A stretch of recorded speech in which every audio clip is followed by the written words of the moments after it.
你好，欢迎收看《新闻面对面》，我是谢仲。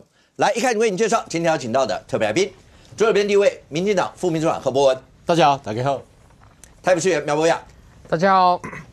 前民众党中央委员张义善，五哥好，大家好。右边为你邀请到桃园市议员林涛，五哥好，大家好。资深媒体人邵逸夫，大家好。立法院荣誉顾问3Q 哥陈柏惟，大家好 ，Thank you。好 ，Thank you。你头发到底什么时候要剃？谢谢五哥，请吃包子。可不可以等一下再问？嘴巴还有东西。对，要恭喜五哥12连霸才有包子吃。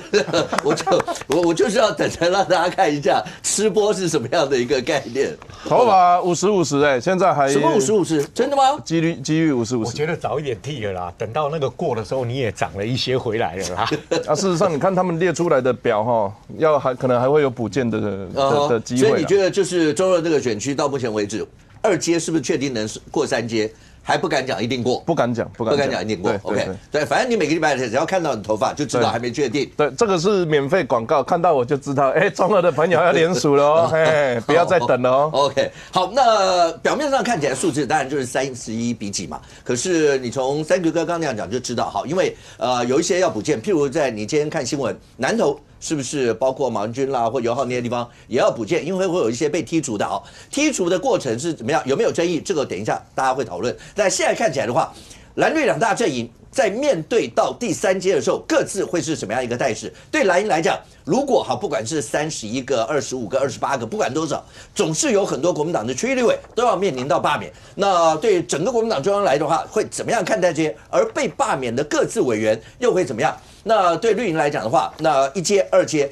当罢团走在前面，已经走到要进入3阶的时候，大家都知道第3阶就是硬碰硬，那就是组织打组织的感觉了。那对民进党来讲的话，又该怎么样去面对像这样一场的选战？好，我们个别来看，先看各自阵营里面，当蓝营有这么多委员过了2阶要进入到3阶这一块的时候，各自委员之间，好，尤其像当绿营有人又喊大罢免治百病啦，所有这一些的词，那对蓝委来讲，好了，不要讲说蓝委了。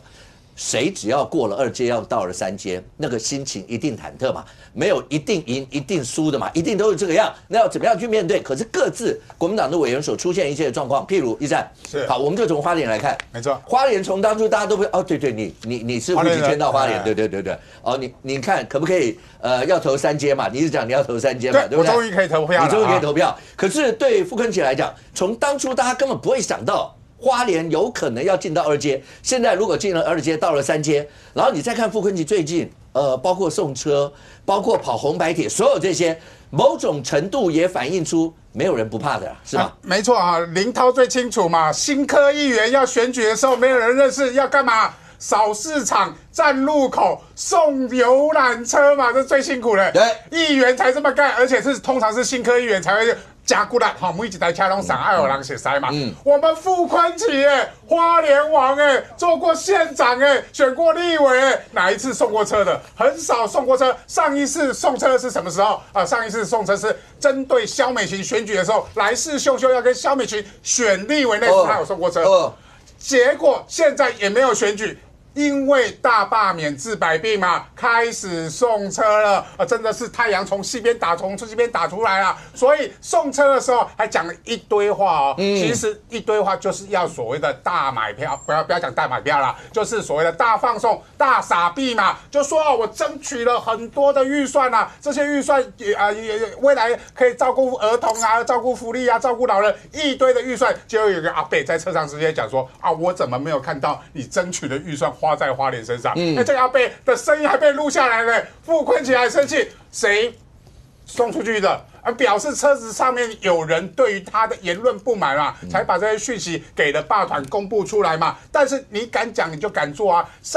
你争取了这么多预算，花莲人看不到，但是删除预算，花莲人有看到啊？为什么呢？636亿删到你的花莲县政府的徐榛蔚都有感嘛，直接讲说不应该删我的嘛。我要跟徐榛蔚县长讲，直接找傅崑萁，因为当初就是傅崑萁删的嘛，要行政院自己去调整这些删除的预算，要删删哪些项目嘛？有本事当初你就讲到会删到地方补助款，不准删到地方补助款，不要等到删了之后要行政院自行调整之后，现在才叫黄国昌提了一个主决议，这个顺序上面当然是一个不合法的不符合程序的一个的顺序嘛。所以傅崐萁你大傻逼也没用。因为你删了预算，大家都有感哦。回过头来讲到其他区域，虽然有些人已经进到第3阶段的巷战的阶段，开始送游览车的阶段，但是有很多的区域还是在补件的阶段。包含3Q 那一区啊，他为什么说他头发剃一半？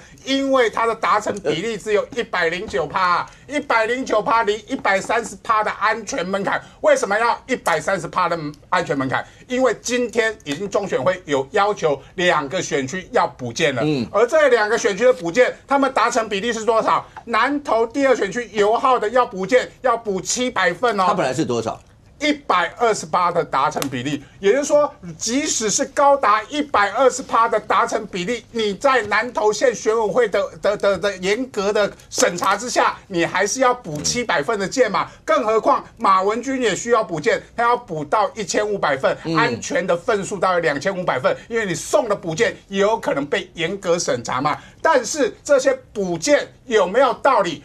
问题就来了，有没有道理呢？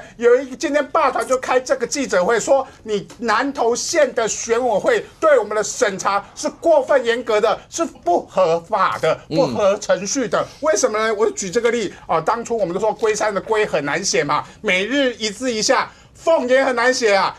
这个凤啊，这个鸟上面没有一横啊，这是错的啊。这个凤啊，上面有一横是对的啊，所以上面有没有一横是很重要，他们的审查标准。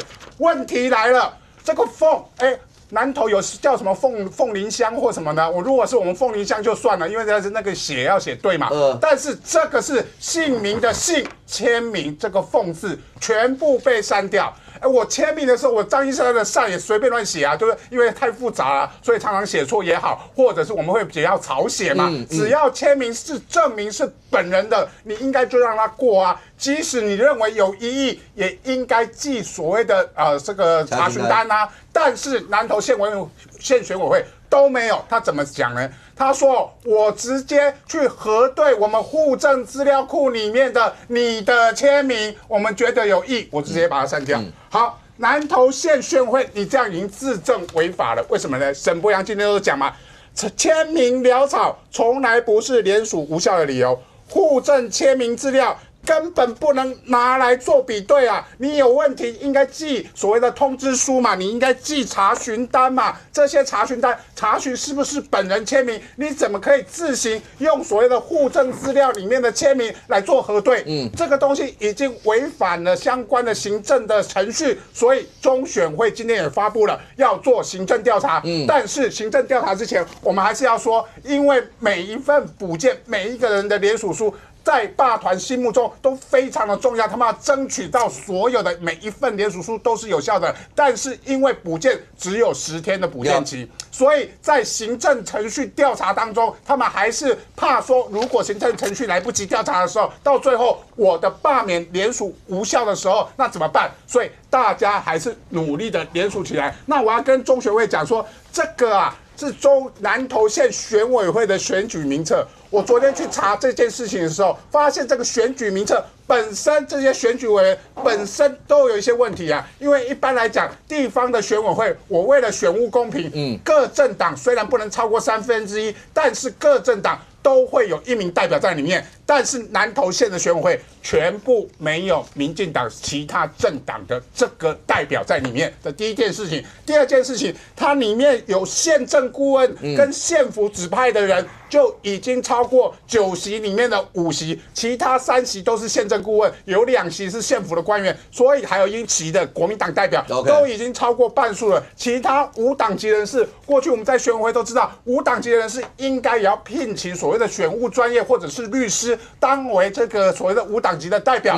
但是他这些人几乎都跟选务无关，所以南投县选委会的组成本身就有问题。现在在所谓的2阶段联署审查的时候，又对罢团行施予所谓的不公平的一个对待的时候，这个时候中选会应该介入来做行政调查。好，那当然你看到那未来包括30个罢团所送出去的，那后来会不会有其他一些要补件的一些问题？但如果真的讲的话，来博。这几天媒体上面有讲，对罢团来讲的话，有人在形容啦。那包括国民党那几个面临到罢免这些委员，花莲是面子，台北是里子。我们先讲面子这一块，因为我就讲，当花莲王都会面临到这些的时候，你就可以知道这一次整个过程对不管是国民党每一个委员的心理上的压力。当然对傅昆萁来讲，刚讲到送车啦，然后包括跑红白帖啦。那你们自己选举都知道吧？这些对要选举的人非常重要，所以傅昆萁现在是要握到每一双手。等于就是在打选战嘛。那刚讲到说，包括他在送车的过程，这是媒体上，对，那反正不知道谁录的，反正就是有这样的一段。然后这里面他直接讲，他在这边讲说，对，就傅昆萁主导这次修法，越穷的地方分的越多，比方说台南185万人口，明年多163亿；花莲县31万人口，明年开始一年增加161亿给我们的花莲，这样好不好啊？平心而论，你如果是花莲人，听到这样哦，台南180几万，我们30几万，多好几倍。傅昆萁用这样的一个方式，某种程度在选战上面来讲，是不是真能够拉到人心？这个傅昆萁哦，那一天早上送车的时候哈，我一早就接到花莲县的这个我们的党籍议员，我想什么事情啊？你们那感觉那么惊讶哈？不得了啦，不得了啦！到底什么事情？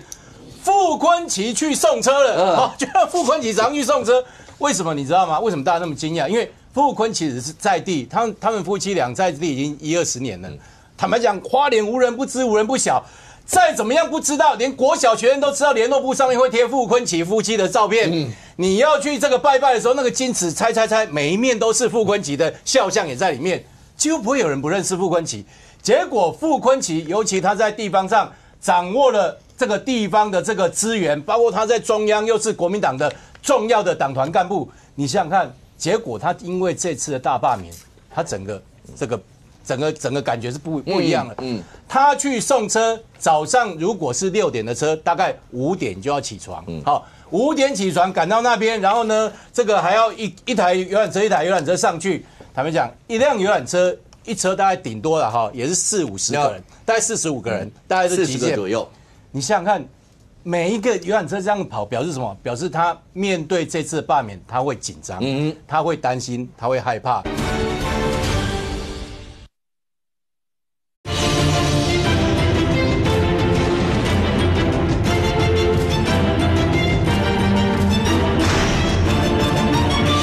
表示他面对这次的罢免，他会紧张，他会担心，他会害怕。那为什么会搞成这样？如果说今天这个罢免是师出无名，或者这个罢免是不正当的，坦白讲，他在立法院他有那么大的这个发言权，我相信花莲可能也没有人认同他。可是他搞到他的这一次的罢免联署2阶段联署是到最高。所以我跟大家说，罢免是人民公民行使的权利。你说哪个政治人物不会怕？我再举一个例子，不是他而已。最近你看徐巧芯，本来他是比人家说他是中子星嘛，他现在说没有，我们现在都开始比战了，有没有？还有另外一位王宏威，过去提到罢免，他说什么？他说我们不担心罢免啊，都不怕，好，都不怕。可是我看他最近这个也是愁眉苦脸，然后呢，甚至在公开在议堂上，我相信他一定知道很多人在拍着他，可是他不惜对傅昆萁、对林国成说，也没有人这样干的啦，回去还把公文甩在这个地上。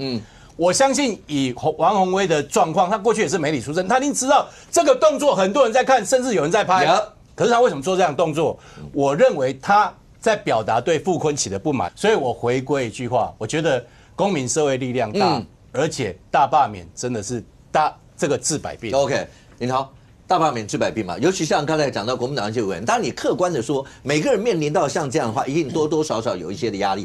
但是从刚才讲，不管从傅昆萁啦，从徐巧芯啦，从你说宏威在那个文件啦，类似这样这些事，是真的感受出来了那个罢免。那个山雨欲来风满楼的那样的一个压力已经大到这种地步了吗？那对国民党的说，你自己应该会接触到很多这样的一些同志啊战友，那他们的感受怎么样？对，基本上我现在也在这个桃园，我们很多的宣讲会，大家就是说走基层，走这个路线。对啊，你们有6个，对，我们6个。然后现在我们几乎每2天就有一次的活动中心的宣讲会。OK， 那你可以看到，因为现在是在2阶的这个尾端当然它还是要做一些陆军的配置，你要先做一个陆军的盘点。所以刚才13哥说，第一次选举人才会去送车，其实很多连任也会就连任这要选的时候一定会，要选的时候会了，还是会，因为但我必须认同，因为5点起床，你送车要5点起床，5点45到6点到现场开始算送车，然后我们讲擦玻璃，就是说跟大家说再见，然后说跟大家说再见。那我的意思说这样子，就是说不管是送车、追垃圾车、客厅会，或是像你看基隆。林佩祥在雨中戴个帽 T， 举一个牌子，在城际转运站前面。你会让市民感受什么？感受你是一个个人，想要很诚恳的跟这些市民互动。你不管是在市场，或是送车，还是在客厅会，那就是掌握很好的机会跟市民互动。有没有效？非常有效。所以我觉得现在在2阶的尾端是一个跟大家做一个陆军盘点，一个很好的动态。那你看那个嘛，佩祥在那边雨下很大，那有人台湾国去跟他呛虾，他只回一句。谢谢，加油！我觉得这就是基隆的风度啊，这就是基隆的包容啊。但我必须讲哦，现在你看民调，有媒体把这个民调拿出来，蓝、绿、白各自的支持者投票的比率都出来了。那你看到现在绿营的支持者，因为每一天都跟这些绿营者讲说啊，你要开投票啊，你这个吧，给就得的，他们已经被教育很久了，所以他们现在看起来吹到7%-5%。国民党在426之后是吹成6%-5%，以上报以这个媒体的报道来讲，白银的是0.35%，就是3%-5%。好，你算各自的比例，比如说，绿营当时候是0.401，就是赖总统的得票，国民党是0.335，这个白银是0.265，你整体算起来，现在吹出来是3%-1%。民进党是3%，可是到最后一定是民进党在这个部分会更热，因为他们的热情的支持者，你一直教育他嘛，所以我觉得第3阶刚才提到的个人加区域联防，最重要的就是把自己的支持者，你一定要站出来投下不同意罢免。所以我说现在有一些还可以冷的，还可以走陆战、纯陆战的，那是这个阶段，一路走到第3阶，你全部走陆战，只能降。绿营对你的投票，可没办法催出自己的人出来投不同意，所以可能到第3阶，他的战略会有点小。林涛，请问一下，刚才一善特别讲，他觉得南投选委会有在刁难那个南投霸团队，有浩拉或马文君那一席那些剔除掉那些，你的看法？如果是要用这个标准哈，我们是比较惨呐。那我们是被大搜索、大羁押大大小小的事情，我们是被大搜索，他只是看这个文字比对。那我们是当时候包括圈，包括你知道路跟街，有时候圈，有时候划掉，通通不行，通通问最严格的标准。你讲的是司法那块，还是要讲行政的那块？以行政跟司法基本上都是最严格的，所以我觉得如果要拿南投的那一块讲，看看我们这个国民党现在罢绿的所有公民团体被查的标准，跟司法的标准，你就知道基本上真的是没办法。人是写名写不对啊，一个凤字少了一横。你们是死人来联署差就这样不？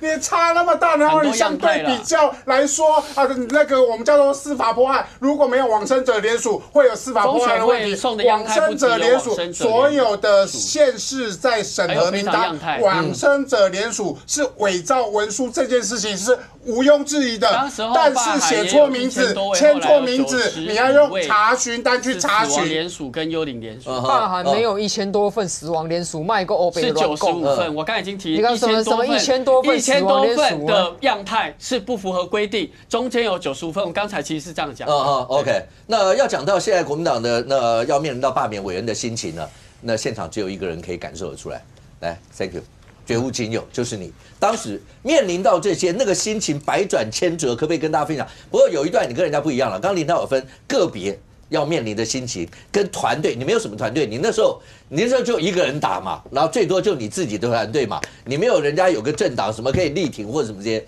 你那时候面对到这些的心情，你现在能够看到，包括傅昆萁送车啦，包括小青讲那些所有这些，我先跟大家讲，我有参加过徐宇珍举办的立法院的罢免选罢法修法的公听会。虽然我给了一些意见，后来他们都没有采纳，因为他那个就是过个场，然后要去修严这个联署条件。那实际上我那个时候就有讲到钱的问题啊，前2个礼拜跟李博义在这边也争执。那事实上现在大家也看到了，双方一直在质疑对方不知道花了多少钱嘛。那我想这个也是未来等到大罢免结束之后修法的一个讨论方向。那再来呢，其实还有一个问题是你大的罢免掉了，比如说徐小青你罢免掉，那你觉得？后面蓝军派出来的是比徐小新好还是比徐小新差？理论上要比他差。为什么要比他差？你说最好的已经去选了，对，那就是最好的，你去年才选而已啊。所以你会如果又是蓝军选上，会不会一军换二军？反而对选民不好。那就是这些我认为真知灼见核心的问题啊。可惜这一次修法都没有动到。那另外一方面，你问我啊，我当时的选举的罢免率他那个时候我们投票的结果是48比51 ，48.5比51.5左右啦，好，来回3%内，那代表什么？就整个投票的结果我是24点多%啊，他25.1%把我罢免掉。好，那如果是以这个结果，25%是不是个好数字？比我好的都不会被罢免，比我烂的一定会倒。那你当初国民党说我很烂嘛，所以他就立了一个标杆，就是陈柏惟是烂人。那可是问题是那个票数打出来之后。比我烂的都会被罢免，那以后看谁是烂人。所以我今天讲这个东西，就是你如果从数据，未来一定都会讨论的。等大罢免完，难免被罢免掉的还会再被笑一轮，这个我深有体会。但问题是，他现在上公不要笑这么大声。我现在在看，你知道，我现在好像就是你知道，比如说我是在火场离开的人，我像个灵魂，然后飘在半空中看着那个大楼在火烧。然后国民党的立委在用口水在骂那个火灾旁边都有救生门，都有那个 EXIT 逃生出口都不跑，在那边要骂的，想要把火骂停，这个才是现在最大的问题。林佩祥看到火，你这边缘火然后想说这样子就不会被烧到，然后那个再换徐小新来，你们这个火烧我会有损阴德想说这样子骂一骂火看会不会小一点，结果那个逃生门在旁边都不跑他都站在原地等他烧，我当时是有跑的，我只是跑得不够快，我倒在门口而已我是有要跑的那跑的理由是什么？你跟选民交代，你不是找选民吵架嘛？我觉得林涛刚的表现其实某种程度，我觉得他就有感受到社会气氛稍微有点不一样，试图不要用太不要和缓，不要吵架嘛，你看这个时候吵架一定是会害人的嘛，所以这个才是。我认为罢免案正确的面对态度，我还是讲那一个数字。我选前1个礼拜的罢免民调是32%，现在有一狗票国民党的立委民调都比32还要高那个跟我叫不叫得出来我的人去投票那是另外一回事。就有32%的人趴在对面像狙击手一样等着要狙击你，你怎么敢出门？对不对？你上个游览车就被人家光个没听你送个车那个去李明发个香包给我光个没听你到后面都自我怀疑我今天是到底要不要出门跑？你那时候也是这个样吗？我那个时候最后决定就是我出去走了啦，就也因为我那个时候走，我遇到的是其他的问题，行政资源的问题，就是有一些活动我跟严宽一起出席，我是现任的立委，他那个时候是前立委嘛，那基于礼貌也是会让他列在贵宾席，他会拿麦克风上去说要罢免我那我就请问现在的公民团体能不能走上去台上，比如说北屯什么巨蛋落成典礼或动土典礼，然后公民团体上去，我来讲，这和黄建豪没关系，这庄敬诚争取他可以这样子讲吗？不可能可是在我的选区可以严宽可以麦克风拿走，咱大都的乡亲是大咱立委无做工课，咱甲处理。我的选区有比较多的特殊性，但是现在的情况其实都是考验。被罢免人当事人对他们的反应，你看嘛，那逻辑很简单为什么有些人根本连提案都很困难？为什么？因为他们出现的少，然后冲突的少。像我们有一个叶委员当选的时候，刚好也在这个节目突然发现自己当选了。那是他一区了，他那一区了。对，我要跟叶委员说，你尽量不要再上节目了低调一点干嘛我不知道他怎么解读成不要上某些立场的节目，他还是在上节目他上节目还是被剪影片，他剪影片还是被人家拿出来笑，然后大家再跑出来说要罢免，那他哪有差？最后还是130几、140几、160几，所以有没有继续作乱？即便是装乖。国民党中南部有一些人装乖，装着装着就好像没他的事情。啊，结果北部的每天都在找人家吵架，每一个都像斗牛一样，看到民进党的俩公。可是我认为这还有一个变因呐，就是傅昆萁他的立院党团总召当然是造成这个的一个主因，但他还有一个变异因素是吗？其实是黄国昌的流量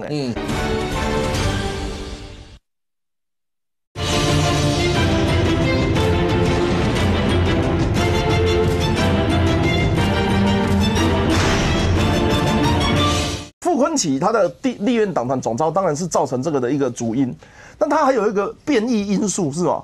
其实是黄国昌的流量就当黄国昌咆哮赖清德、咆哮民进党，对于非绿的民众好像有那种战斗感，好像有光荣感，他会吸引国民党的年轻立委去模仿，他会觉得黄国昌是对的，我是不是要骂得更大声？我是不是要继续赖清德？可是我认为啦，这不是最好的战术，只是最后怎么样就看大家投票的表现了。可是 ，Thank you。那一段期间，我们现在讲的是，包括大家看到是形而外的，譬如说送车啦，或是去送香包啦，什么，或跟大家直接对干啦，或什么这些。但是内心的世界里头，在你那个时候一直到罢免活动的过程当中，到投票以前，会不会回家晚上睡不着，会想说我到底做错了什么事？他们大家，因为你听到那个。包括傅昆萁也喊我到底做错了什么，还有其他人我也喊我们到底做错了什么？你们要把我们30几个全部都这样干掉？你那个时候心里面有没有一直狂喊那个不公平啦，或者什么这些？或是这次讲大罢免提大罢免治百病，然后这次解冻案发现都非常的顺，胜过很多国民党委员根本不出席。你觉得那不出席，你也能够完全体会到他们的心情感受吗？因为不要去了以后又被拿出来打，是这样吗？不是，这个研会的议题是他们自己要去解决的，自己要研会，你到时候不上班一定会被攻击，这是第一个。第二个，我的心情怎么样？其实我那个时候已经走到没有心情，没有时间乱想了。那可是我觉得是这样，我们做一个民主的政治人物，我的心态很早就很确定。如果这个选区觉得我们带来改变，要让我继续做，我一定会用120%的心情继续做。但如果大家觉得过去那一个比较好，那我们也是尊重民主，所以很早就看破个人的利益或者是权利，就是坦白讲。人就直接这么久啊，伊本来要换新，口味就袂好，南部的较甜，我太甜了，所以他们想要吃比较咸的粽子，他们会换回去。那对我来讲，我是相信民主的民意代表，所以我选择就是用这样子的方式去面对。那很早就没有得失心的问题了啦。那事实上大家也看我处之泰然，一直到现在。但是现在的立委，他们一直给我一种就是有一部分的立委，尤其是现在都高峰的立委，好像那个位置是我好不容易打下来的，你们怎么可以来把我抢走？这块城堡呢？这块功劳呢？当你的这种气氛越强的时候，其实你会离民主的老百姓越远。那这个是前辈可以提点的啦哈，记得哦，比我烂的都会被罢免哦。OK， 好，如果要讲说那个花莲是面子，然后台北是里子，没有是，那我就讲很早以前，大家很难会想象台北变重灾区。对，而当然你说2街如果是重灾区，3街不知道，因为3街刚刚讲到那林涛口中的台北队嘛，就各自是这样。你从台北譬如说巧芯、宏维最近的一些行为举止来看，是真的会急了吗？那个刚才博维分享了他宝贵的经验，不过我想不管是巧芯、宏维还是自强，这个还有燕秀以及世保委员呢，大概都会觉得3Q 讲的都是民进党派来要害他的，所以绝对会不予采纳哈。就是说现在在台北的这些委员啊，其实很多，比如说他是初任立委，或者是说他这个一开始从政都是主要打空战、空优为主的，所以你现在突然说你要放下你这个一直以来最自豪的空战，改走陆战啊，他基本上不可能，因为说他就觉得大战在即嘛，那我是空军优势，你现在叫我不要用空军，这肯定要害我啊！我这个空军不但要继续用，而且还要加码用，还要扩大规模用，狂轰滥炸，因为当初选举是这样选的，所以我觉得第一个就是这个候选人的风格，短期之内你要他完全改变呢，不太可能。第二个就是现在的战况其实进入到第3阶段了，因为台北的这一些委员，他们的联署都过了安全门槛了，所以大家都心知肚明，直接当成第3阶段已经开打。第3阶段在罢免其实叫做一个不对称作战，为什么呢？因为呢，现任的他至少这个关键叫立委身份会畅行无阻，然后所以他的那个行政资源下来还可以再扩大接触。现在他们就是靠着这16个字在全面的在选区里面要把他不同意票吹出来，因为这些委员基本上他们都已经相信没有冷战的空间了，唯一的逃生门不是3Q 那个会来不及，会倒在门口，就是不同意票一定要现在立刻开始就很火热的把它吹起来哈。那你说这有没有用？我认为某种程度上霸团真的要小心这一招，因为他光是靠着他现任立委，他确实什么场合都进得去哦。像是这个有人在问说张志伦啊，他是不是在银法共餐场合宣导不同意罢免？没错啊，张志伦确实在银法共餐叫大家不同意罢免啊。徐巧芯是不是在这些端午节的礼林活动宣导不同意罢免？没错吧？而且你看到旁边的这些还是里的志工人员哦，在陪同他发文宣。但我必须讲啊，这在日常的基层政治4个字无可厚非。这些人是现任的立委。他这些场合，他本来就走了进去，而且他走进去之后，这个里长或者是主办单位，不管他是蓝还是绿，礼貌上都要拿麦克风说：“委员是不是为我们来祝福2句？”这是一定的啊！委员祝福别人，顺便祝福自己，不同意罢免，这也很正常啊。那反倒是什么？反倒是公民团体，因为这个跟陈柏惟的案例不一样，因为陈柏惟的公民团体呢，其实它叫做严宽衡。所以严宽衡他在那个地方，公庙团体啊，公庙团体也是属于公民的，也是公民的一部分。对对，严宽衡在地方上行走，那本来就跟现任立委一样，不管他有没有当立委，他在那个地方出现，他本来就像立委一样畅行无阻啊。可是现在出来在台北市要罢免这些蓝委的，他真的是公民啊？你说，请问罢免赖士葆领衔人叫什么名字？罢免徐巧芯领衔人大家知道叫曹兴诚，对不对？那罢免王宏威的领衔人叫什么名字？罢免罗志祥领衔人叫什么名字？这些领衔人根本每一个都是一般的素人，他走到那个场合去，不要说什么有没有问他说，那不然请领衔人为我们致辞，祝福一下，不可能嘛，对不对？他甚至会说啊，不好意思，请你不要在我们这边穿着罢免的背心，因为我们这里是行政中立，对，4个字行政中立，所以请你移驾到外面。如果你有需要的话，这里有盗版的米妮或是手持式电风扇，很欢迎你来领取。所以这个公民团体他没有身份，几乎很多的场合是没办法有任何宣传。所以这个是一个不对称作战。那有人会说，那这个民进党的公职是不是有切入点？这就是一个大战略的问题了。因为在前一阶段，第1阶段跟第2阶段联署的时候，国民党已经超前部署嘛。那你这个大罢免是民进党啊，民进党拍谁嘛？就说没有，这个是公民团体，我们完全尊重自主。所以未来你也不可能会看到说民进党的立委或是议员走进那个场合，然后拿起麦克风说：“各位，我们今天来给大家祝福，然后罢免记得投同意。”因为这样子的话，要被罢的蓝委就立刻说：“啊，你看都是民进党在弄的。”所以现在的第3阶段其实并不如第2阶段看起来这么的乐观，因为至少还有2个多月的时间。在这个时间不对称作战里面，其实未来大概再过几周，大家看民调应该看得出来。同意罢免的，现在已经拉到高档，可是它的高档你会觉得好像有个玻璃天花板盖在上面，但是不同意罢免会逐渐爬起来，因为这些所有的蓝委，他现在都已经动用选举的规格在操作这件事情了，所以未来这个罢免怎么走，其实要来看说第3阶段的不对称作战，这个罢团能不能够用公民团体的创意去突破？第一个突破他没有立委身份这件事情，突破第2个没有行政资源接触面不够广，这2个点会是第3阶段的关键。林涛刚刚讲到行政资源跟行政中立之间的拿捏，那阿苗刚讲的虽然含蓄，但意思就是对国民党很多的委员，尤其台北，好，我们讲台北队这些，是不是都多多少少有一些滥用行政资源啦，或是违反行政中立，像这样一些情形有吗？其实看起来没有，全部都是依法申请，而且刚才阿苗提到一个，他说。接下来可能第3阶段，这些公民团体会遇到不对称作战，可能遇到这行政资源。阿苗可能忘记现在中华民国执政是民进党，整个行政院下了多少资源？之前卓荣泰还在各区办那个超豪华的讲座，拿那光剑回答。那个行政院没有出半毛钱，然后第二个，行政院没有出半毛钱。现在的执政党是民进党，现在的执政团队是民进党。这么府院党的资源，告诉我不对称作战是在野的不对称作战，还是民进党的不对称作战？这是我第一个提出的疑虑啦。第二个，如果要讲不对称作战，说真的啦，你去看现在花莲又被抄啊，一下又谁被抄啊？他就是用司法的战争，然后给你抄过一遍。花莲今天是文化局，对不对？对，今天是文化局。上次是这个民政处抄完抄文化局，没有人这么刚好的，而且通通集中在花莲，就是要添傅昆萁的财会。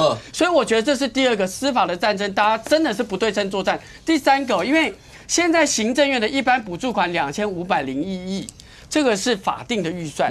说真的，每个县市政府跟每个县市议会都有权利去诉愿。那蒋万已经讲了，刚才已经讲了，他要去诉愿，而且连本带利要还回来，因为这是关于我们市民的教育、社福、身心障碍的所有的预算。桃园也被砍了20.6亿，所以我觉得这种不对称作战。我觉得民众会感觉是在野的资源比较少，现在执政团队看资源蛮多。我要不要简单回应一下？阿妙先来。真正用行政资源在搞罢免的是基隆的国民党张渊祥，花莲的国民党明良珍啊，这是真正在用行政资源在搞反罢的呢。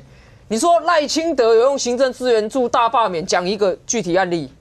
有啊，洪建义坐在那边讲的啊。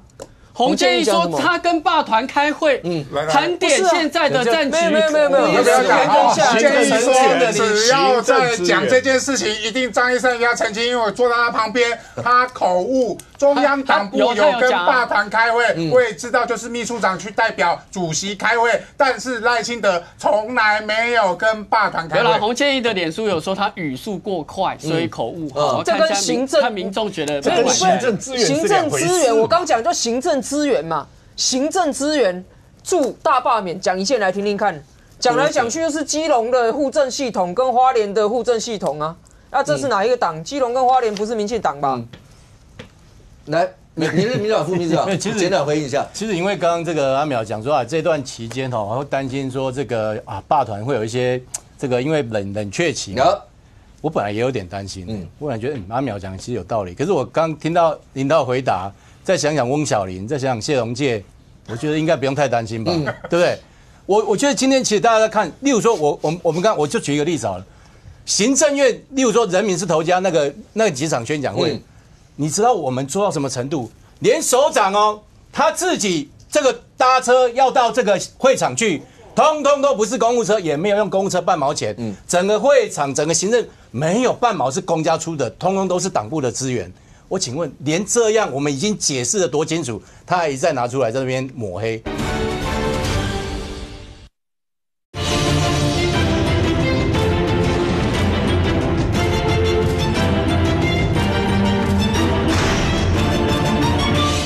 没有半毛是公家出的，通通都是党部的资源。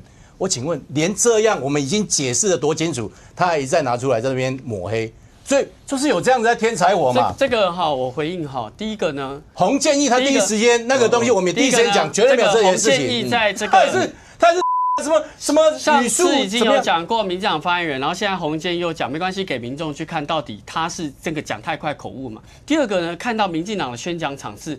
如果以何伯文副秘书长讲的，现场就是党有钱呐，不是国家有钱嘛？因为以他的说法是说温的党有钱呐，党就是我没有这样讲啊，就是没有任何政党办政治活动对人民宣讲啊。你说政府不是，请问这个跟有钱？你们都好豪华的宣讲啊，都拿光剑，然后现场都动员这样，你知道吗？第一个他说党出的 OK， 我觉得 OK 好。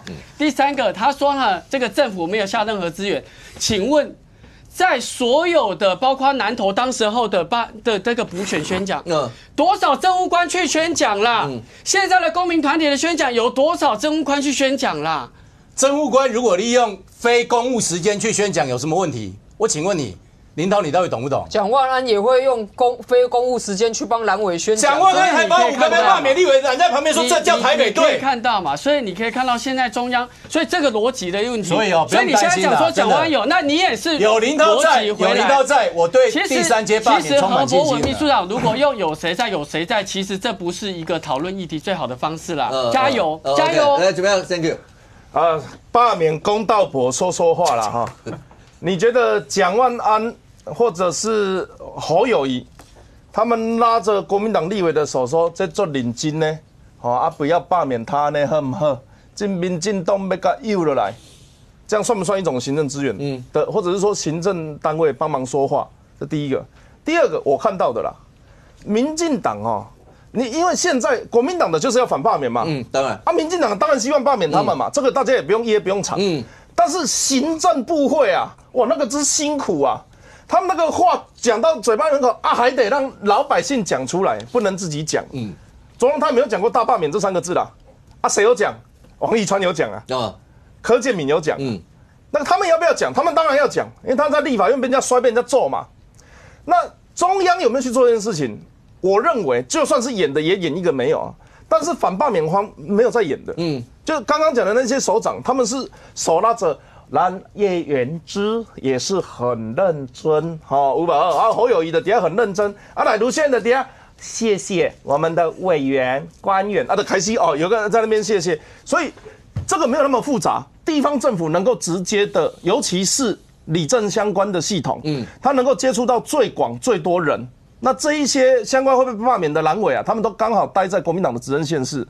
当然你说无可厚非，但是我的经验上，它的确就是会影响。我反而觉得，如果大家对这个不服的话，从我按照现在3年了，怎么不坐下来谈一谈怎么修？对不对？我3年前就遇过一模一样的事情了。这个下次公听会找我去，也要认真听我讲话，好不好？郑公，来，蓝委真的面临压力大到，譬如王宏伟讲说，如果他们被罢的话，蓝营有整个团灭的危机，这么严重的吗？我觉得看谁被罢。如果他说我们的话，那对啊，31席那当然团灭。你说31个当然是啊，当然团灭啊。如果说是王宏威一个，我就觉得还好吧。你现阶段一定把个人的问题放大到最大的问题嘛，你才能帮自己嘛。所以你看到了就是，发现其实各位有没有发现最近几个人不见了？谁？陈玉珍。各位很少听到他讲话了。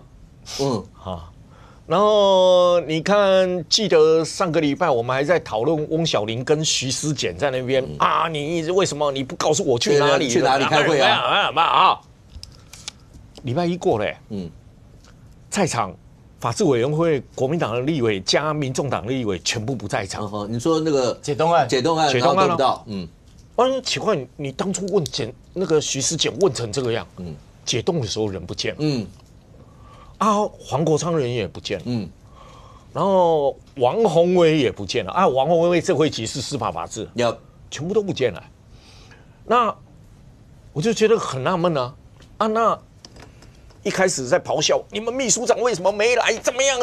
黄国昌，然后另外一个，你要给我说清楚，你们派人去哪一国？解冻全不见了，你都知道每一个人所面临的问题，你就发现大家能闪啊。你王宏威不管说什么吧，他说的就把问题给扩大，好像变成大家是集体性的啊，你要不要国民党倒？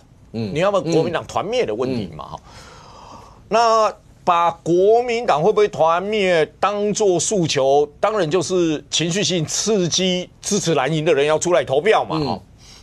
那你说傅昆萁那个很典型的嘛，就是说我们常说，你看这边选过几个，至少3个啊，他也选过，很多次选过，还被罢过，很多次他选过，你也罢过。好，你是这里的特例，经验丰富。就你选举选到一个过程，选情不太乐观，或是你觉得选情有点告急的时候，你的做法会改变嘛？大家都知道嘛，做法会改变嘛。那这一次大罢免我就说过嘛，我也坦诚过嘛，我们都第一次都碰到嘛，这都没什么好谈的嘛。但是你依据选举的过去选举经验告诉我们嘛，当一个候选人改变他的选举操作的时候，你可以看出一些端倪嘛。那一个跟萧美琴对抗的时候，情势紧绷的时候，我要去送车。那现在5年过后又去送车，那表示什么意思？现在我也很紧张啊。其实某种程度上就会透露这种讯息嘛。当李明活动的时候，你去晃一下，现在会摆摊在那边发文宣，你就告诉你我紧张了嘛。就你某些事情是透露一个讯息给你看，讯息，因为你从中可以发现很多事情嘛。那你说台东花莲是面子，我觉得花莲的是面子啊，因为删掉以后，你的中央政策会执行长兼立院党团总召被罢掉，对，那个是很伤的事啊，那个面子上绝对过意不去嘛。那大家就在问那谁当初推荐傅昆萁义士贤熟，在党团大会讲义士贤熟可以教导大家。同舟计划不，就这一次同舟回来以后，这一届开议的时候，这一届开议前，谁在党团里面说傅昆萁义士贤熟可以教导大家，不就朱立伦吗？当初那时候正副院长的时候，傅昆萁退的时候，朱立伦讲的话，义士贤熟，今天惹出这么大的祸啊！你说啊，傅昆萁真的是国民党合着用他倒霉？你算一下，就过去我们都不算了。从今年过完年，战天下搜索，然后一路下来，4月29号，2021年的录音档出来，5月2号他的园丁被通缉，5月9号到案，然后中间还有明良珍的事情，然后明年间5月14号被起诉，然后现在又来文化局的事。刚才就是说怎么刚好林涛说都是刻意针对他，花莲不然去台中，还是要去新北，还是要去台北，所以不刚好在花莲，所以应该也轮流一下到台北、新北、台中，还是要彰化，还是要嘉义问题是，你搜索的时候，我们讲最白的一件事，你所有的东西到最后，你认为你搜索完以后，你不起诉或是你起诉，我们都不用看起诉书里面的证据嘛，我们大概都会看吧。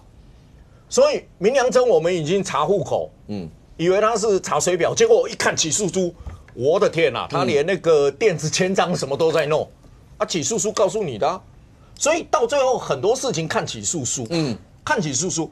你说台南3月20号被搜索，起诉书一出来，哇，有3块，有2块，里面37个认罪缓刑，这检察官起诉书上面写的吧，不是我们说的吧？所以有很多事情，你整个堆加累积，然后尤其是几个指标人物，我们之前说，4+2最危险。我说除了一个黄建斌以外，他结构性的问题啦，因为黄建斌坦白说一句话，今天站在大家的面前，可能也不知道，也不认字了，也喊不出来他是委员啊，他哪来的仇恨值？他是选区结构的问题嘛。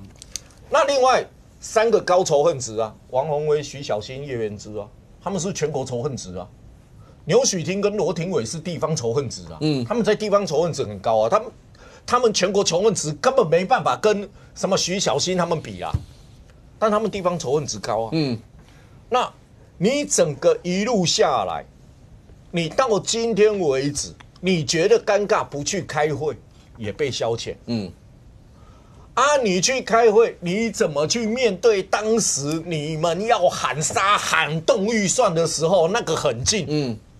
然后我就说，上个礼拜五我们很好奇，最近那个林委员都可以来，结果林俊宪委员上个礼拜五，曾几何时，民进党可以登记到发言你爽为止。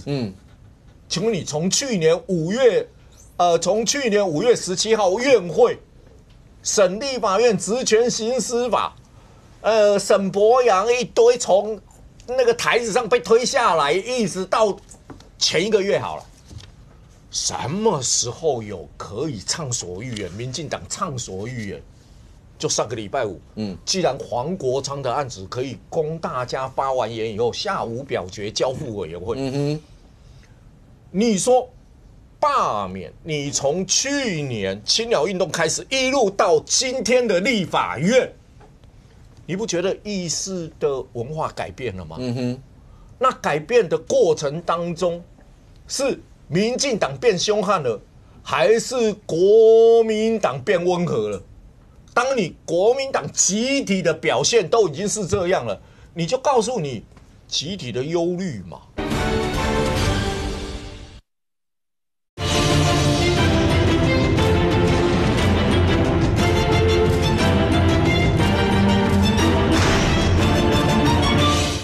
而你国民党集体的表现都已经是这样了，你就告诉你集体的忧虑嘛。那帅公刚刚讲出来，来林涛，包括解冻案顺到不行，他刚刚讲说，那去与不去都会被消遣。要怎么样面对当时喊打喊杀的这一块？国民党整体上来讲，现在都变得比较温和。上公只是没说出口了，大罢免治百病那几个字啊，那个林俊宪的主张。对，你的意思说，就是因为真的是因为这样的原因造成这样的结果吗？基本上因为当时候大罢免最刚开始的理由是总预算案嘛， Yep. 那后来发现其实每一个部会它的今年的总预算都比去年高啊，这个中央政府面临的是2.9兆最好的经费，所以我们说的意思就是说，但3栋占3个百分点。那如果动的部分，如果你提出报告，过去都是这样子，各部会提出报告，解冻的机会都是很高的。对，就是说在整个不管你是文化部还是这个相关的解冻的方式很多，所以我觉得现在大家就是不管你现在，因为现在面对大罢免，好好的解释这些政策，好好的面对这些说明，我觉得啦，这些立法委员也觉得，如果今天进入立法院，现在在表决各种言论各种意见这民进党各种的这种短语音什么都会酸呐。那没关系，反正遇到大罢免，大家就是按照政策到第3阶段来争取市民的支持。不过连去都不去，是刚才上公讲的那我就回一句话。去年1月21号预算3读，到今天为止，如果冻结预算都不去，那我可不可以公开说，你们国民党这些立委是薪水小偷呢？审预算的时候你们很拼命，解冻预算你们就放水嘛？你们是不是在做薪水小偷的事呢？不然你告诉我，你为什么都不去呢？你不去，那你们平常有时候在。国民党记得最清楚，每天要喊开会，要那个民进党在杯葛的时候，他们要喊开会，不开会是薪水小偷。你解冻的时候怎么人都不见了呢？委员会不是立法院的会吗？所以委员会不领薪水的立委的薪水是逐月发放它不像议会你出席的时候才有签到才有费用立委的费用是每个月固定的那。你们当初喊得这么大声现在解冻都不去，那我可不可以公然说你们是薪水小偷呢？来，林涛要不要回？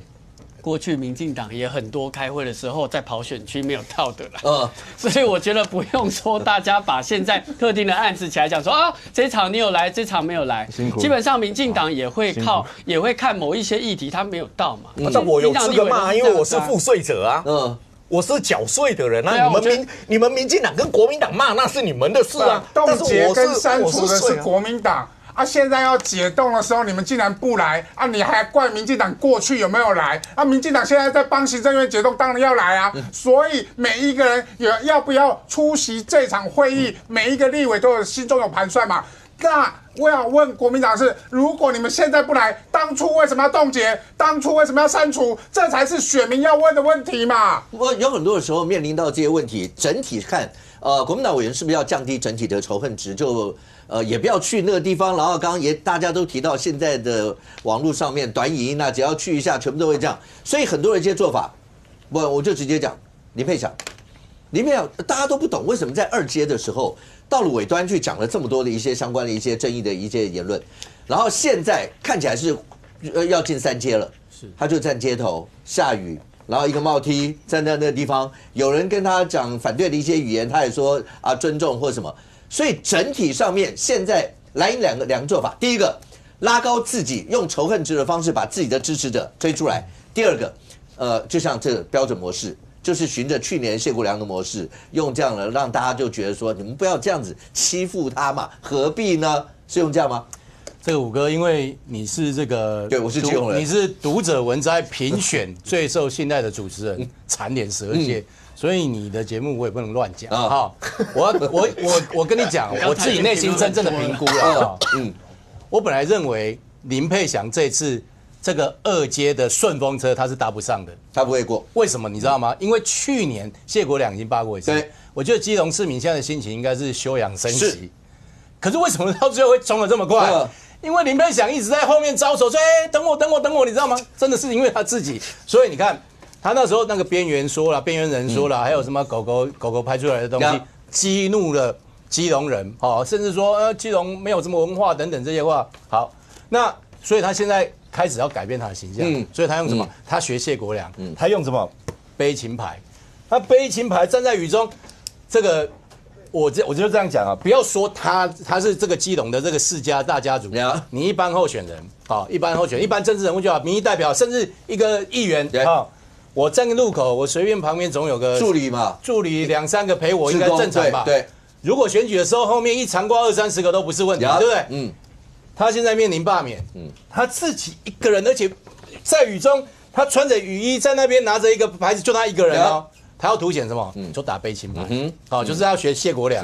否则的话，以他的这个身家，旁边站200-300个都不是问题啊！不管是什么样的形形色色。好，结果他站这样的一个状况，我认为就让他去站，就让他去站。我觉得就好。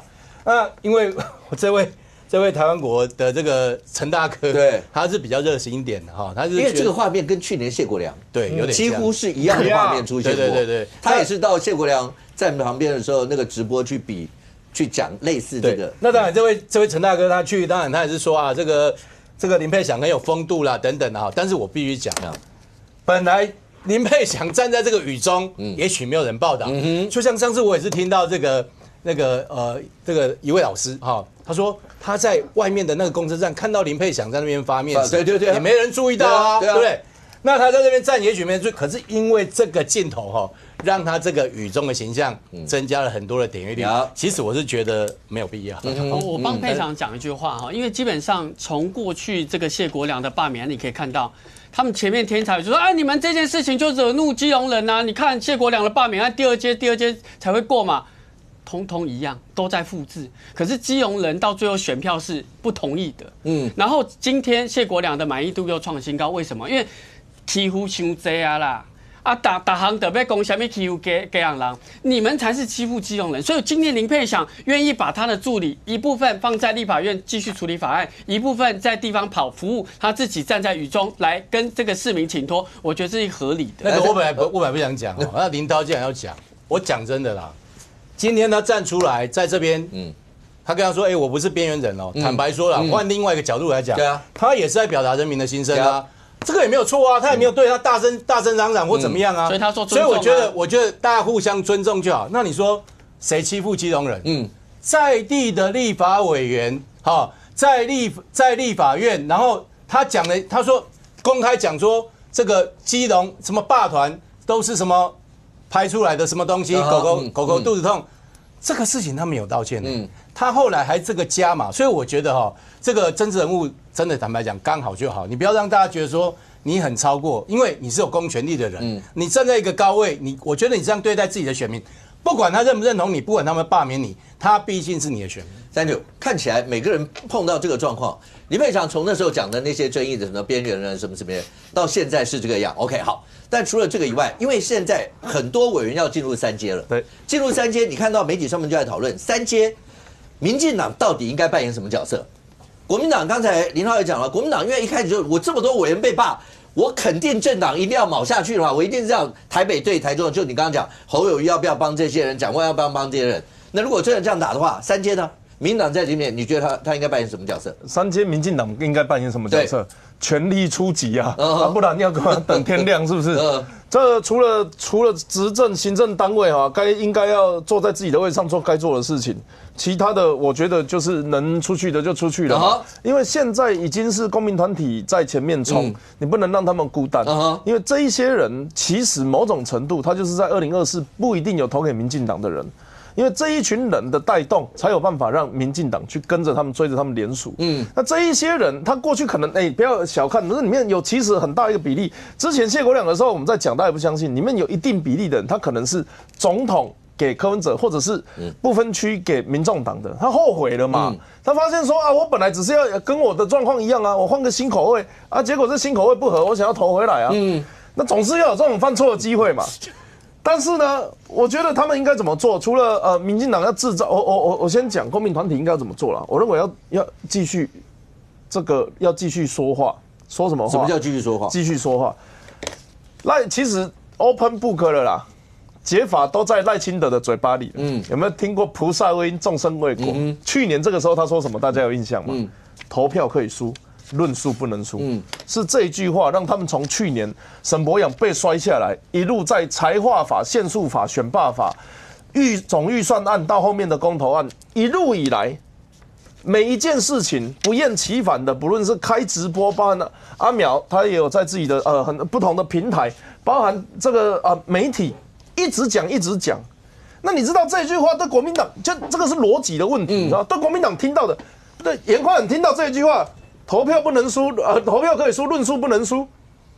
他们第一个反应是论述是什么？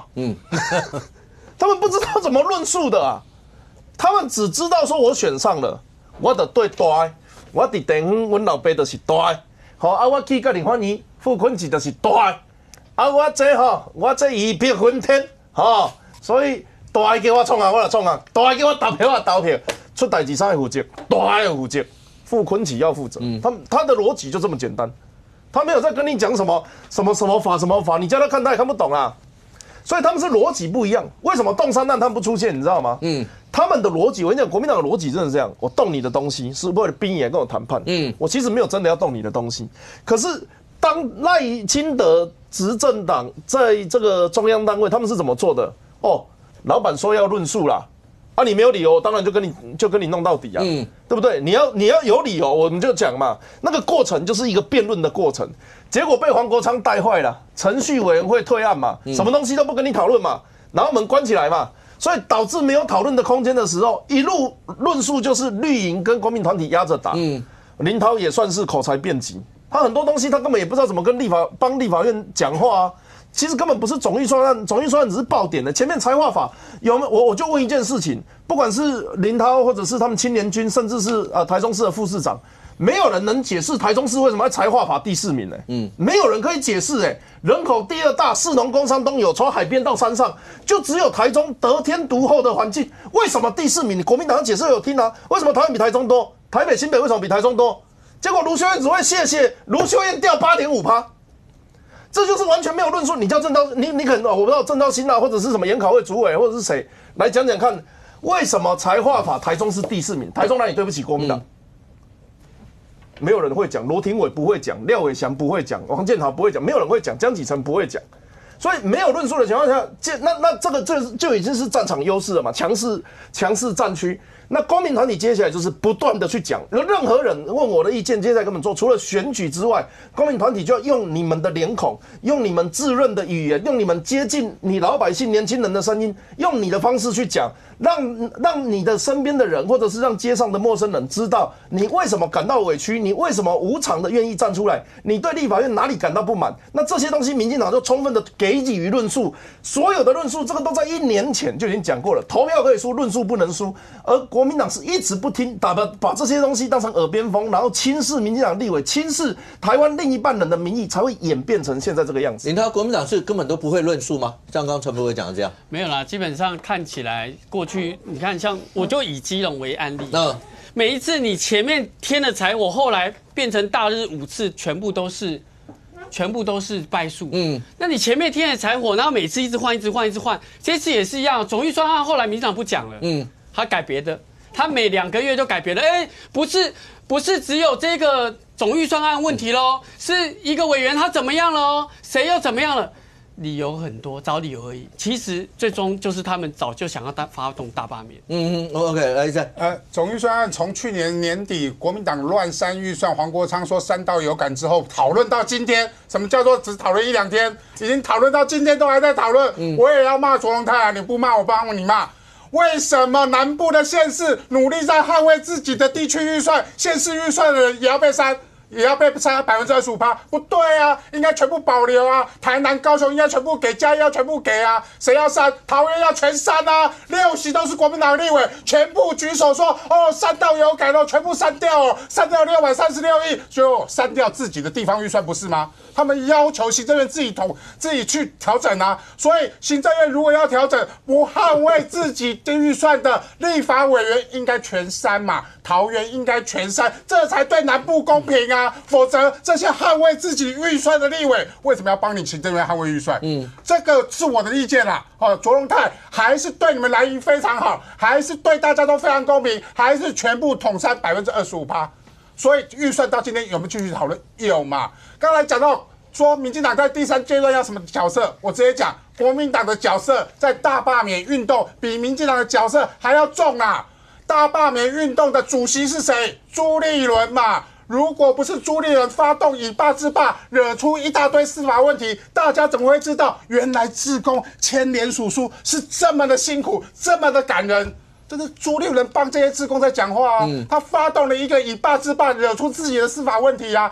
公投绑罢免不是吗？公投绑罢免本来要反独裁哦，本来要反废死哦，结果反独裁不提了，反废死被人家说不符合整个的这个选罢法啊那个公投法的相关规定，结果2个案子都没有了，剩下谁？剩下民众党提的核三研议案。核三研议案啊，博文在这边就知道了，台北市的立委要不要对核1、核2、核废料的问题表态？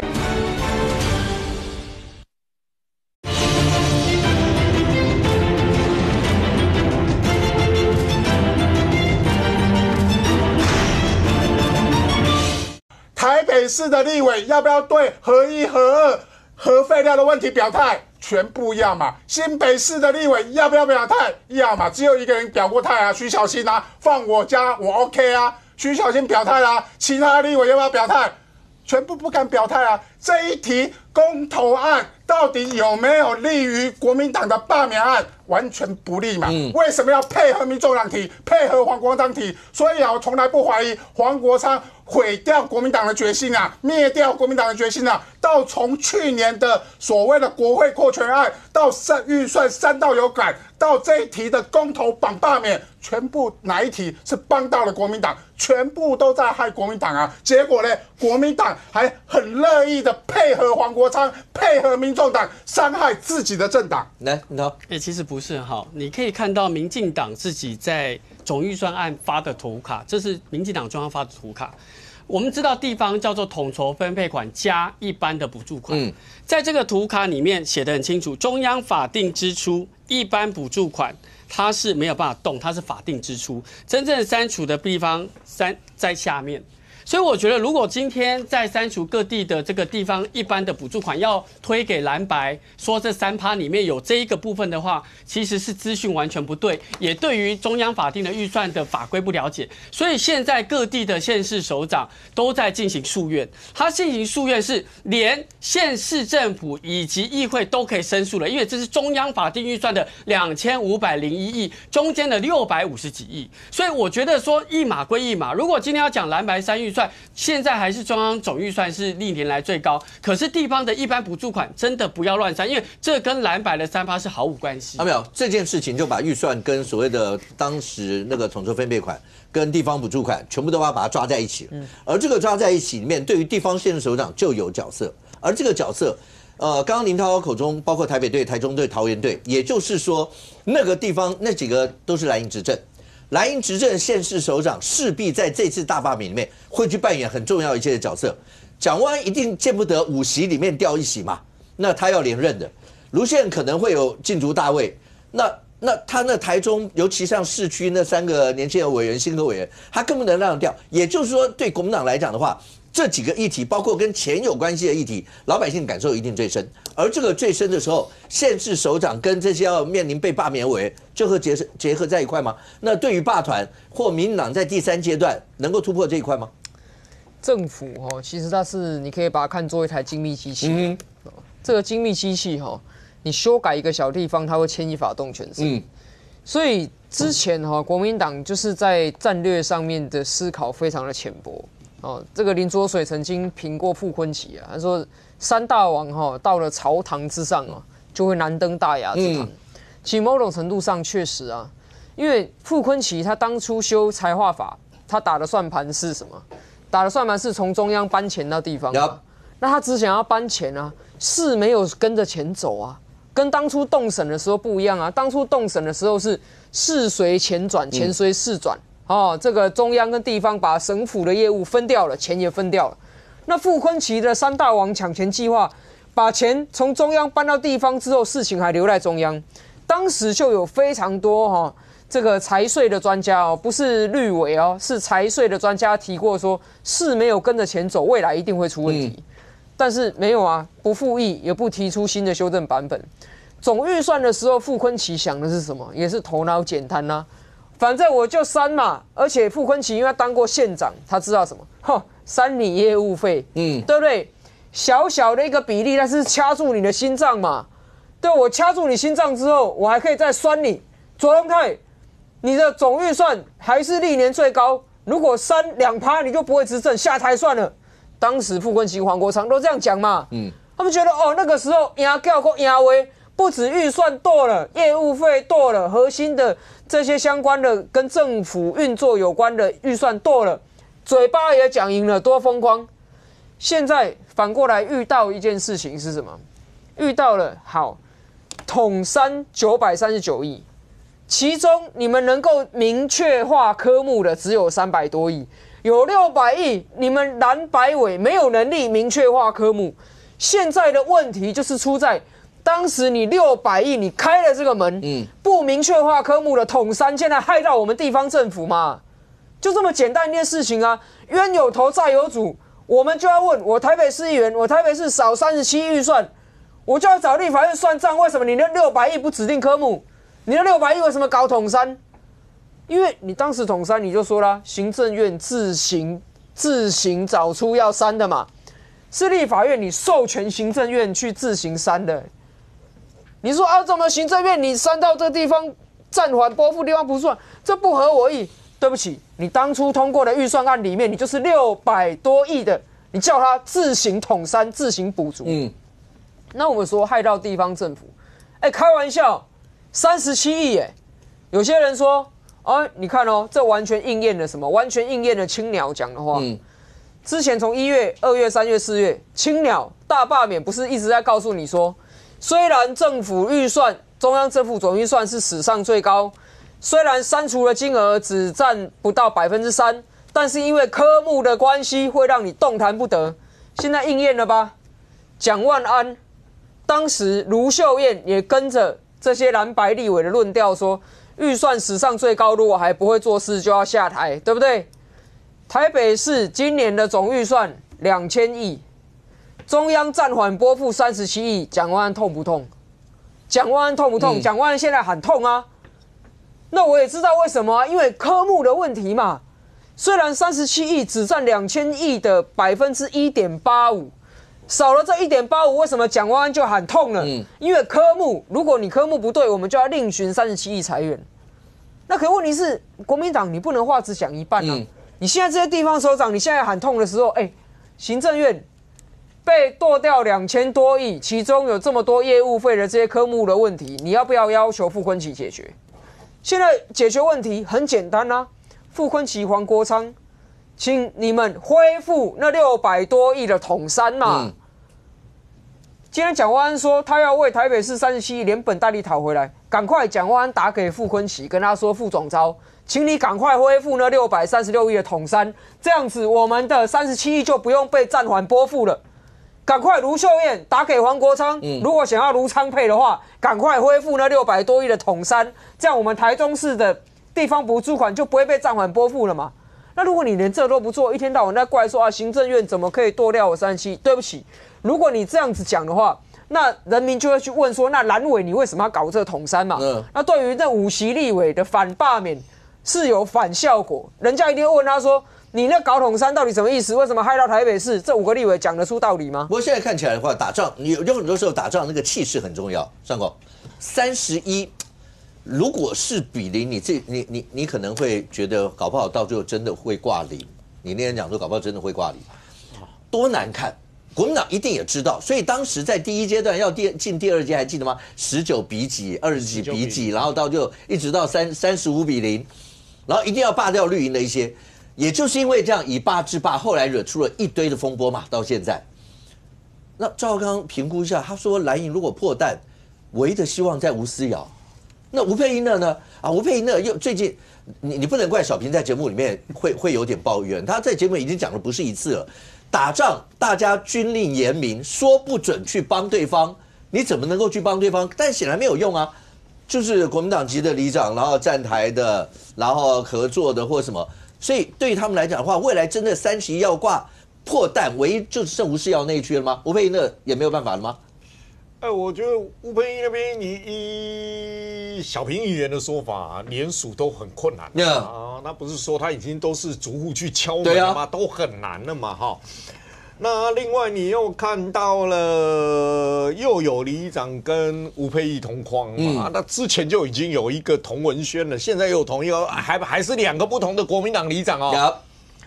那你这样走下去，你看起来吴佩仪那边应该是走得颠颠簸簸了嘛？那吴思瑶那一边现在关键是领衔人找到了没有？找到了，他们说对啊，张嘉文嘛，那领衔人他就是被捕领衔人嘛，他同意了嘛，哈。那同意的话，那一任也送件了吧？同意变更就看他怎么我觉得这个都不是重点了啦因为你送过去了，基本上如果如那一任所说的，都是提议人签回来的话，你过半了，那基本上没问题的话，那就看联署嘛，联署会不会过？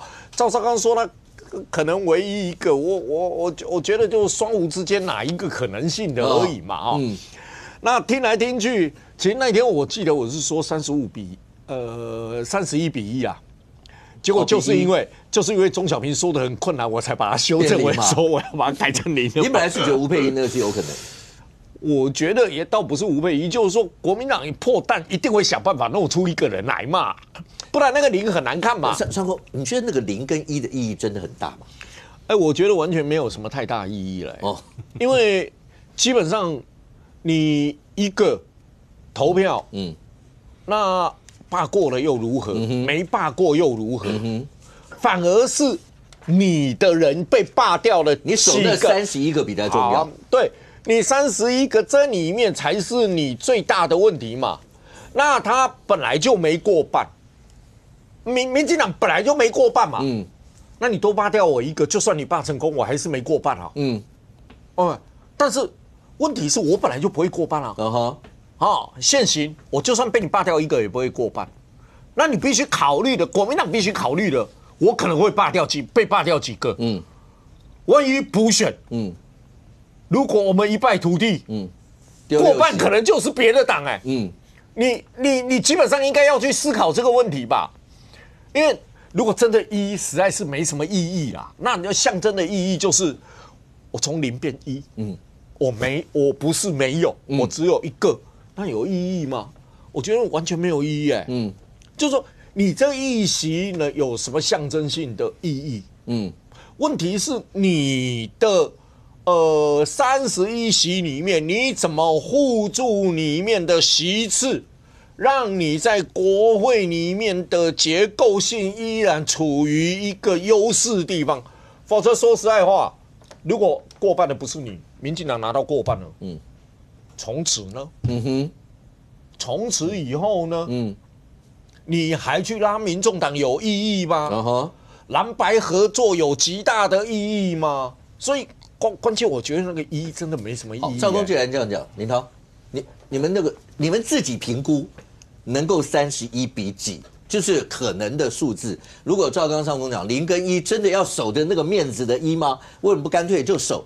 尽全力去所谓的反霸呢？2件事情那个里长的事情我必须要讲很清楚，因为你自己去看那个端午节的活动，一个里长站在那边，今天不管是任何选区里面的蓝绿的民意代表，你都会让他上去讲话。我们常常也跟在很多的这个端午或是晚会，蓝绿的议员同框跟里长同框，那是太自然不过了，所以不会因为就是说今天他只是民进党的这个民代来了，你北塞起来，你北塞起来。这不代表他会帮他。里长没有再这样子，就是里长基本上你蓝绿的再怎么样都会客客气气说不，那让你讲一下，因为你都到场了嘛，所以我觉得要依止说那个里长就是就是不管那我不知道谁会这样子来评论自己的里长，至少我们不会。OK， 现在看起来的话，博文，民进党在未来3阶到底会扮演什么样的一个角色？除了这个以外，这几天你在媒体上看到一个名词嘛，就抗霸4本柱。那4本柱呢，基本上对，就卢、蒋、韩、黄，但是没有朱立伦。OK， 那也许因为党主席吧，不管。而这个抗霸4本柱，如果你从林涛节目一开始的那个数字，有人在讲为什么抗霸4本柱是国民党的3个，然后加了一个黄国昌。好，林涛刚才一开始讲那个数字，就是如果要是蓝营现在反罢的那个数字，因为一向就是要罢免的那个动力会比要反罢的动力要来得强。OK， 那可是现在看起来啊，蓝军反罢率在12月以后上升到大概65%，白营的选民还在观望，只有大概35%愿意投下不同意罢免票。所以这一部分你就可以是不是可以解释为什么有所谓的抗罢4本柱一定要把黄国昌拉进来？而除了拉进来以外，朱立伦最近更直接讲，首长部分蓝白一定要合，单一选区要合作，多席次蓝白可以各选出人选。2026团结找出最强候选人，不管是蓝是白无党籍，有2026才有2018。显然朱立伦吃了秤砣铁了心，在这一仗他知道白银有多重要。那35%如果能够拉到个50%、60%，对国民党委员很重要，所以也不用管黄国昌有没有仇恨值，先把这些全部都拉起来，这是他们的策略咯。朱立伦要把黄国昌拉进来，或者现阶段蓝白合作，其实我都尊重。好，但是我觉得这个情势一直演变走下去，我提醒国民党要小心了。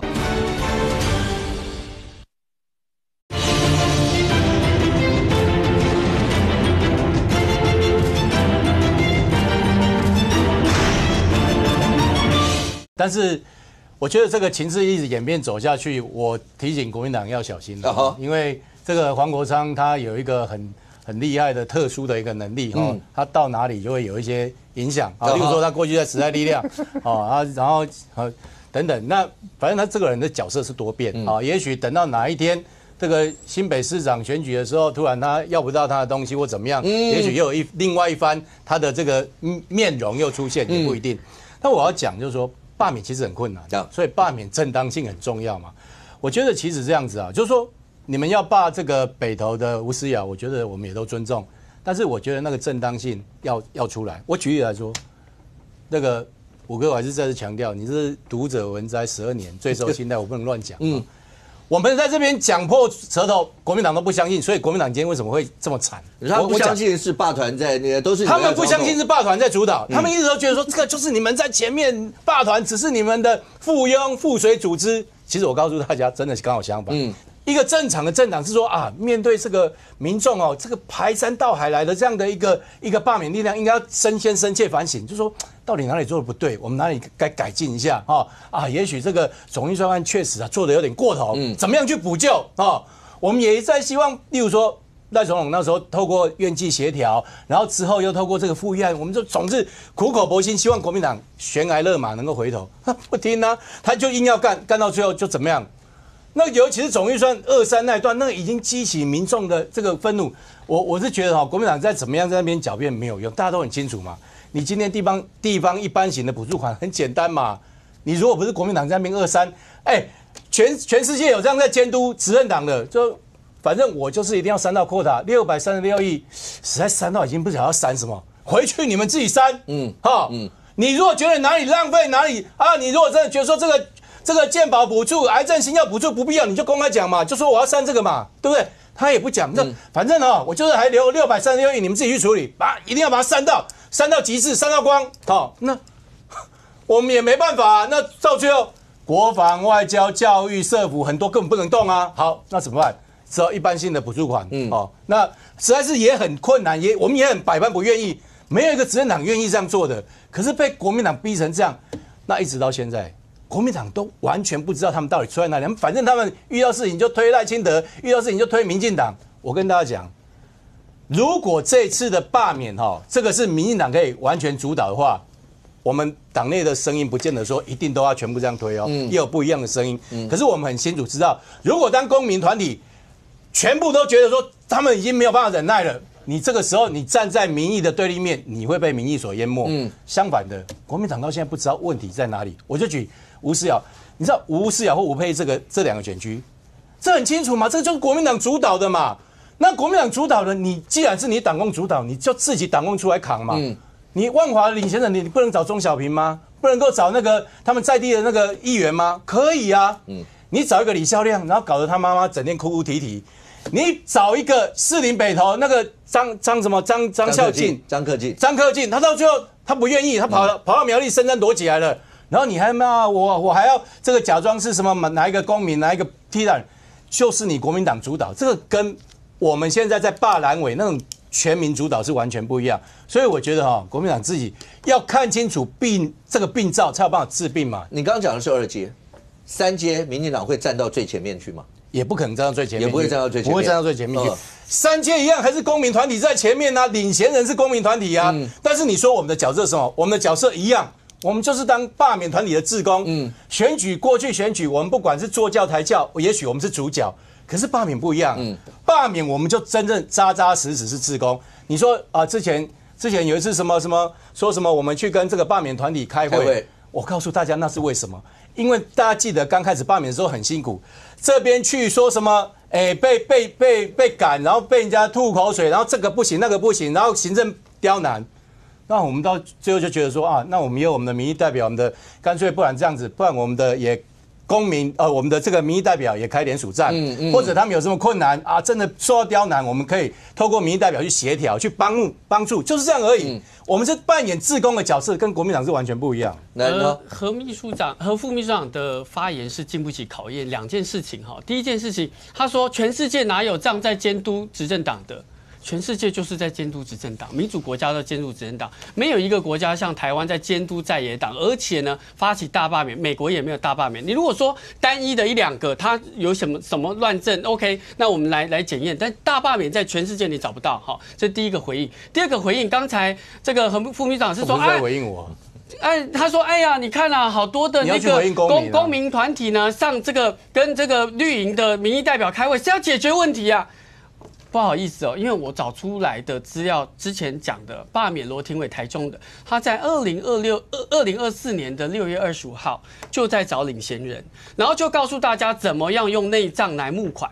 就告诉大家怎么样来处理罢免事件，然后中间还出现蔡其昌委员说你们可以共同找律师团，这是在2024年的6月25号。我今天讲的只是在回应副秘书长的逻辑啦，这2件事情。第三啦，我讲最后就是说，其实第2阶段也差不多是这样子。好，那你说司法也好，总预算案也好，各种理由也好，就是进到第3阶段大家的对垒。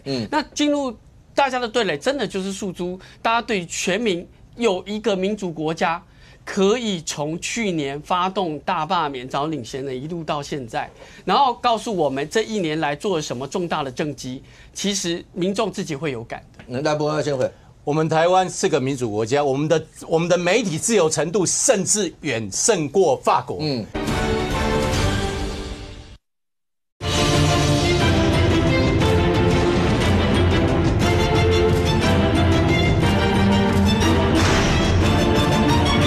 然后告诉我们这1年来做了什么重大的政绩，其实民众自己会有感的。能大波要先回。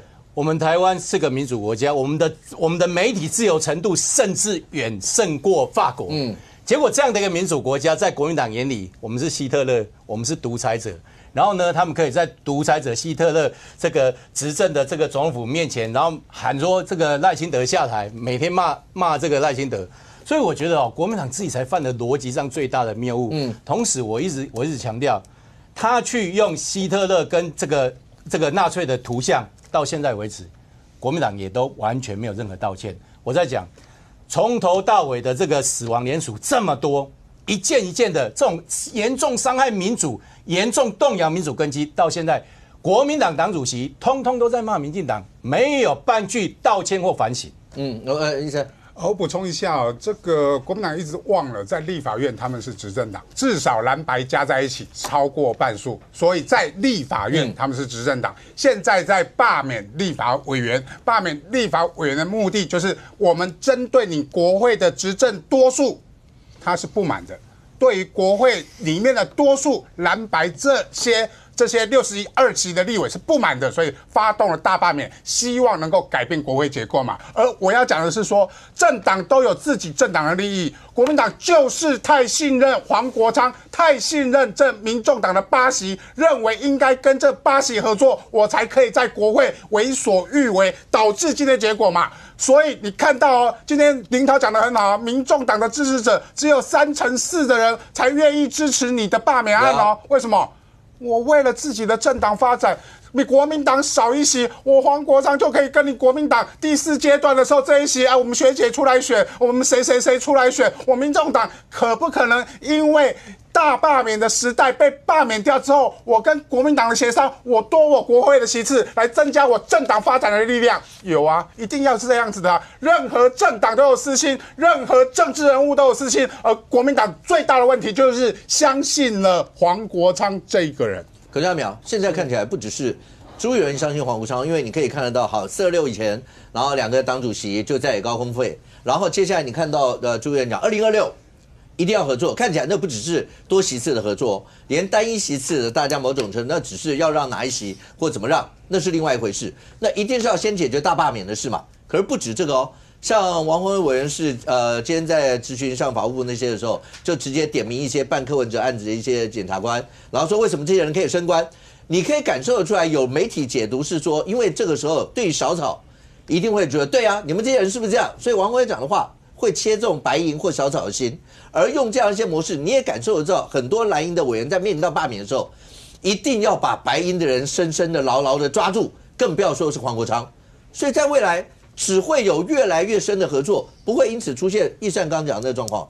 其实从去年总统跟立委选完之后长趋势的民调看来，到现在大概差不多1年多的时间，完全可以看得出来，白银拿到了总统跟不分区票，现在已经1分为2了。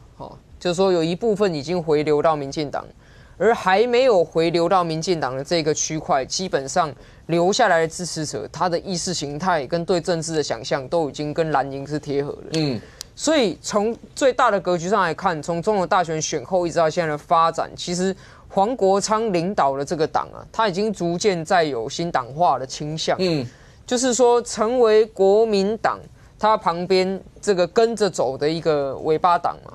当然，黄国昌他的个性绝对不是甘于做这个尾巴党，是宁为鸡首不为牛后，所以他的个性当中，他会希望说，把他现在握有的这个占总人数大概10%的支持者做最大的杠杆化的运用，所以他在国民党内，他也希望结交认同他来运用这个杠杆的人，比如说傅崐萁，傅崐萁要结合黄国昌当立法院的3大王，黄国昌也乐于跟傅崐萁结合，让傅崐萁拉着整个国民党来靠拢嘛。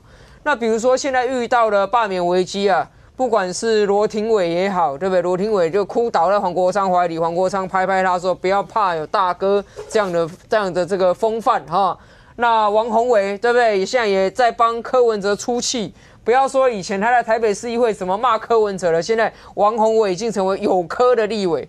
这些其实是因为他们要把蓝营的票顺理成章的打包在一起。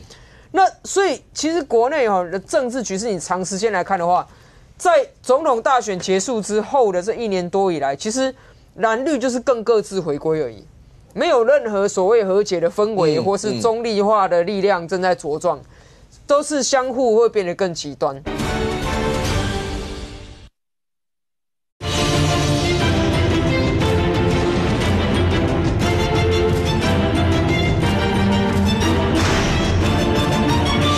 那王宏伟对不对？现在也在帮柯文哲出气，不要说以前他在台北市议会怎么骂柯文哲了，现在王宏伟已经成为有柯的立委。这些其实是因为他们要把蓝营的票顺理成章的打包在一起。那所以其实国内的政治局势，你长时间来看的话，在总统大选结束之后的这1年多以来，其实蓝绿就是更各自回归而已。没有任何所谓和解的氛围，或是中立化的力量正在茁壮，都是相互会变得更极端。那长期看来啦，我是觉得不管大罢免最后实际上到底罢掉几席，其实对于民心来讲大家希望的是说，这个国家面对这么多重危机的时候，我们到底可不可以前进？还是说同时一脚踩油门，一脚踩刹车，然后呢轮子就在那边烧胎，然后整个国家不知道去哪里？所以重点是，比如说以大罢免这件事情来讲，大罢免最近到底会成功还是失败？重点就在于选民相信朝野对立的解方在哪里。如果民进党他的责任，他就是要说服选民说，大罢免之后，这个国家的立法院会有一个和解的氛围，我们国家可以前进。那相对的，反罢免这一方，它的关键就在于说什么？你不要罢掉我，你不要罢掉我的话，我会带领这个国家往和解、往进步方向走。你到底能够哪一边说服民众，那民心就会向那一边去。所以很多人他是没有固定的颜色，他有时候投绿，有时候投白，有时候投蓝，但重点是大家共同的期望。这一点，现在不管是赖主席、朱主席或是黄国昌主席，你要听得懂人民释放出来的讯号，这才是最重要的。OK， 因为今天林涛在，林涛，朱主席真的有说要交棒吗？你有看到最近有几个像洪孟凯委员、像王宏伟他们都在讲说，这个时候最不缺的就是什么党主席候选人，就大家都已经打仗打成这个样了，还有人大家要讨论，意思就是不要再内斗了吧？因为讲到党主席会不会就有内斗？真的朱立伦说要9月要交棒吗？因为在这个媒体的专访之前呢，几个礼拜其实是外界一直在表示说，党主席是不是应该改选？然后时程是even到专访之后这2天，还是有人说是不是应该要提早，依照党章的行程再提早。所以这其实我们在这个媒体的专访最大的理由、最大的精神，就是希望如果我们对外表达。像现在大家说卢秀燕市长要来接党主席，那我们在专访提得很清楚的8个字，非常期待顺利交棒。如果这个8个字是讲出去的话，那很简单，是大家不要再争斗了，不要再放话了，因为这个时候呢，就是应该要一起来面对大罢免的。所以我觉得我们抛出这个意思，就是说你们要放话也好，要接也好，那我已经表达接棒了，那可不可以不要？在这个过程中一直谈党内的事，每一个要出来表态或出来选的人，可不可以讲说你是怎么站台，立委怎么站台，怎么募集资源，或是接下来我怎么保护全部的立委？所以喊出顺利交棒最大的精神，其实是为了保护这些立委。OK， 上公最后1分钟，你同意吗？当然不同意啊！期待顺利交棒，其实就说一句话：下一届党主席我不会参选，全心全意因应罢免，够了，够清楚了吧？非常期待顺利交棒，万一不顺利呢？而且还有一件事，公告，请问你公告登记截止日是在投票前还是投票后？投票前很简单，卢秀燕为难；投票后很简单，朱立伦可能根本就不用登记，因为罢免结果。所以提前。跟延后各自有各自的想法。问题是7月公告，我们等着看的是公告登记的截止日是什么时候？重点是在什么时候？那今天最简单的一件事啊，那既然你都觉得我要交棒啊，不要再攻击等等的话，那就最简单的一件事，下一届党主席我不选。我的工作行政中立，现在全阶段全心帮罢免就好了。这句话总比你在那边讲我们要团结啊，期待顺利交棒啊什么来得有利吧？来，林涛，8个字，非常期待顺利交棒，没有受外界见缝插针的可能性跟机会。OK， 未来整个国内的氛围，你可以想象出来，当第3阶段就是硬碰硬的时候，蓝绿各阵营会怎么样去面对这个第3阶段？那罢团在这过程当中，纷纷有一些总部要成立，那接下来又会是怎么样？我们大家拭目以待。非常谢谢现场所有来宾，也非常谢谢观众你的收看，谢谢我们见面，我们明天见，拜拜。